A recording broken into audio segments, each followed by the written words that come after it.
நம்மளுடைய தாவேக அரசாங்கத்துக்கு இன்னைக்கு ஒரு ஒரு சின்ன ஒரு மன நிம்மதியான ஒரு நாள்னு நம்ம சொல்லலாம். என்ன விஷயம் அப்படின்னா விஜய் அவங்களுடைய அரசாங்கத்துக்கு சுப்ரீம் கோர்ட்ல ஒரு மிகப்பெரிய ரிலீஃப் ஒன்று வந்து இன்னைக்கு கிடைச்சிருக்கு. ஸோ கரூர் சம்பவத்தில் உயிரிழந்தவர்களுடைய குடும்பத்தினருக்கு அரசு வேலை வழங்கிய இந்த முடிவை வந்து பார்த்தீங்கன்னா மெட்ராஸ் ஹைகோர்ட் வந்து இன்னைக்கு ரத்து செஞ்சிருக்கு. ஆனால் இன்னைக்கு சுப்ரீம் கோர்ட் வந்து பார்த்தீங்கன்னா அந்த ஹைகோர்ட் தீர்ப்புக்கு ஸ்டே அப்படிங்கிறத வந்துட்டு போட்டிருக்கிறாங்க. இதனால இப்போ என்னென்ன விஷயங்கள்லாம் மாறப்போகுது அப்படிங்கிறத பார்க்கலாம்.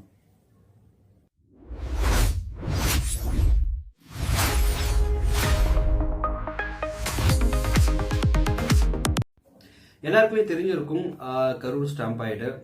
எனக்கு தெரிஞ்சு போன வருஷம் செப்டம்பர் நினைக்கிறேன், September, if I'm not wrong, September அந்த டைமில் வந்துட்டு ஒரு மீட்டிங் ஒன்று தளபதி விஜய் அவர்கள் கரூருக்கு போகிறாங்க.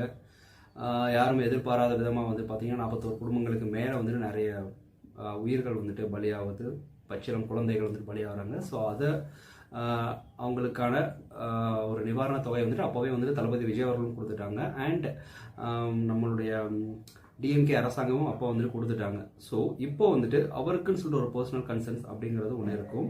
ஸோ அவர் வந்து பார்த்தீங்கன்னா தாவேக அரசாங்கம் பொறுப்பேற்ற பிறகு ஒரு 10 நாள் 20 நாள் ஒரு மாதம் ஆச்சுன்னு நினைக்கிறேன். ஒரு மாதத்துக்கு அப்புறம் பார்த்தீங்கன்னா கரூரில் மறுபடியும் ஒரு மீட்டிங் ஒன்று கண்டக்ட் பண்ணி அதில் முக்கியமான ஆட்களை மட்டும் அலோவ் பண்ணி அவங்களுக்கு தேவையான விஷயங்கள் எல்லாத்தையுமே வந்துட்டு அவங்க பண்ணித்தரேன் அப்படிங்கிற மாதிரி சொல்கிறாங்க. அதுக்கப்புறம் என்ன நடந்தது அப்படின்னா, தகுதியான அந்த 41 குடும்பத்தில் வந்துட்டு தகுதியான நபர்கள் அப்படின்னு சொல்லிட்டு ஒரு 31 பேர் வந்துட்டு தேர்ந்தெடுத்து அந்த 31 பேருக்கு வந்து பார்த்தீங்கன்னா அரசு வேலை அப்படிங்கிறது வந்துட்டு கொடுத்துருக்குறாங்க.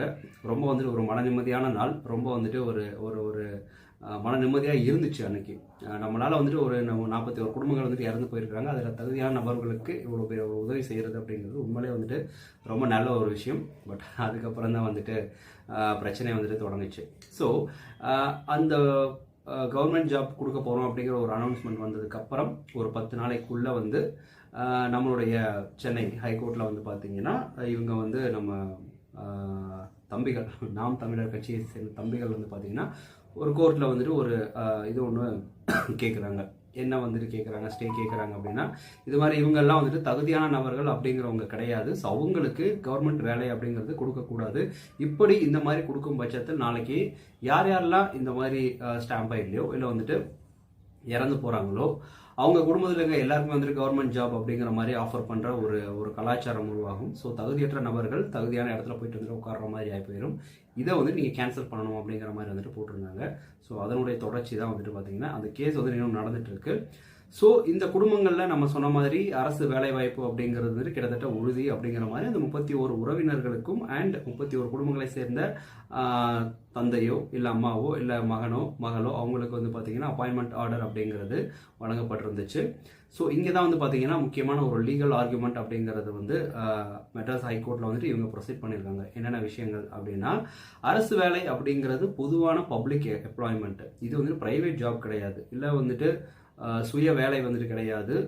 கவர்மெண்ட் வந்து தேர்ந்தெடுத்து அவங்களுக்குன்னு சொல்லிட்டு ஒரு வேலை வாய்ப்பு கொடுக்குது. ஸோ தேர்ந்தெடுத்து அப்படின்னா வந்து அவங்க வந்து தகுதியான நபர்களாக இருக்கும். எதன் அடிப்படையில் தகுதியான நபர்கள்? ஈவன் 10th முடிச்சிருந்தா கூட தகுதியான நபர்கள் தான். அவங்களுக்கு தேவையான இந்த டிஎன்பிஎஸ்சி எக்ஸாம் இதெல்லாம் வந்துட்டு எழுதி வரணும். அது மட்டும் இல்லாமல் மற்ற விஷயங்களில் வந்துட்டு சில தகுதியெல்லாம் இருக்கும் இல்லையா? ஸோ அதெல்லாம் வந்து பொறுத்து தான் அவங்களுக்கு அந்த வேலைவாய்ப்பு அப்படிங்கிறது கொடுக்கப்படும். அது வந்துட்டு இவங்க இந்த தாவேக அரசாங்கம் மீறி இருக்கு அப்படிங்கிற மாதிரி சொல்றாங்க.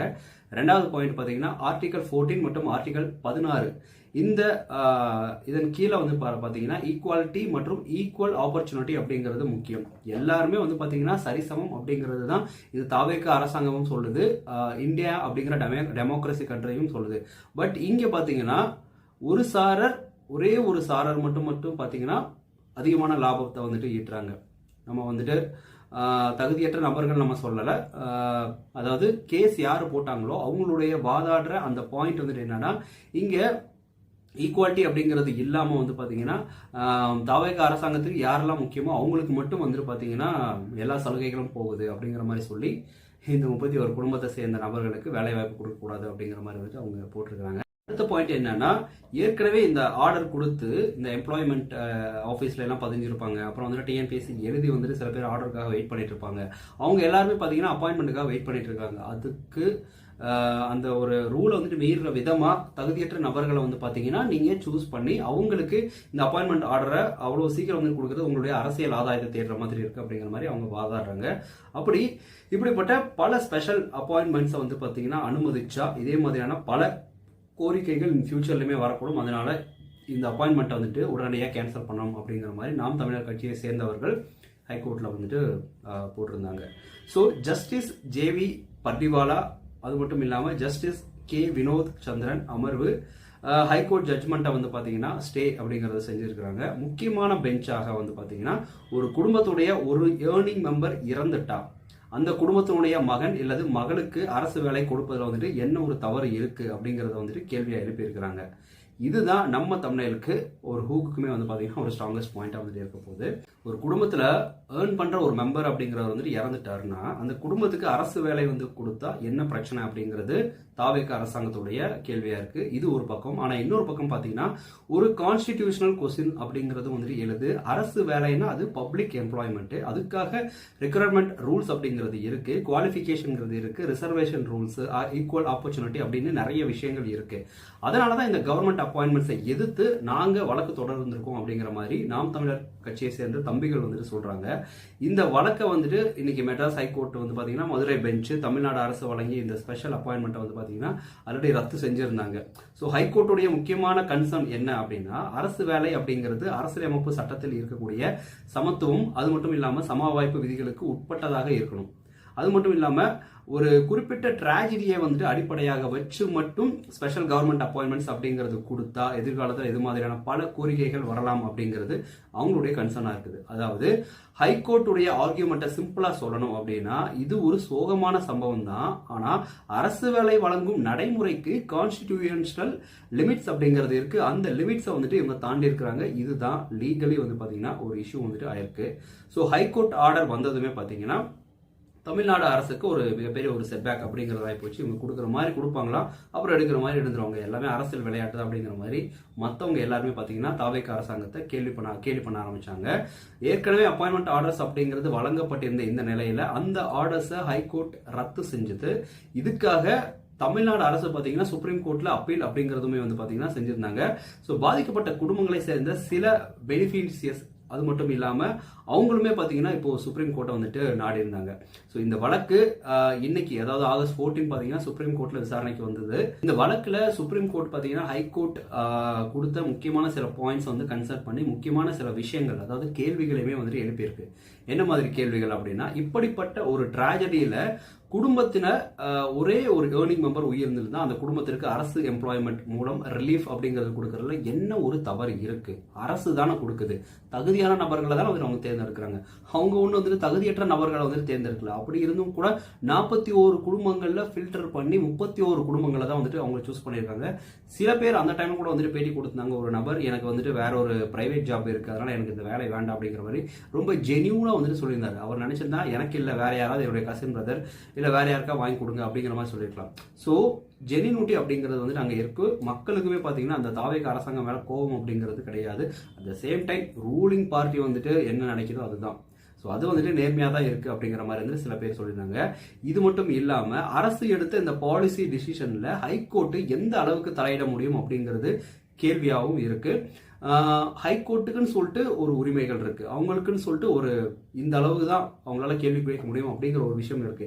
அதை வந்துட்டு சுப்ரீம் கோர்ட் வந்து நீங்க எதன் அடிப்படையில் இந்த மாதிரி விஷயங்களை கேள்வி கேட்டீங்க அப்படிங்கிற மாதிரி கேள்வியும் கேட்டிருக்கு. அது மட்டும் இல்லாம இந்த ஹியரிங்ல டிராஜடியை வந்து பாத்தீங்கன்னா அரசியல் ரீதியாக அணுகாம பாதிக்கப்பட்ட குடும்பங்களுடைய நிலையை கருத்துல வச்சு என்ன வேணும், அவங்களுக்கான ரிலீஃப் என்ன அப்படிங்கிறத சிம்பிளா வந்து பாத்தீங்கன்னா இந்த நீதிமன்றம் பாத்தீங்கன்னா சில விஷயங்கள் வந்துட்டு வெளியிட்டு இருக்கு. இதை இன்னும் சிம்பிளா புரிஞ்சுக்கலாம்.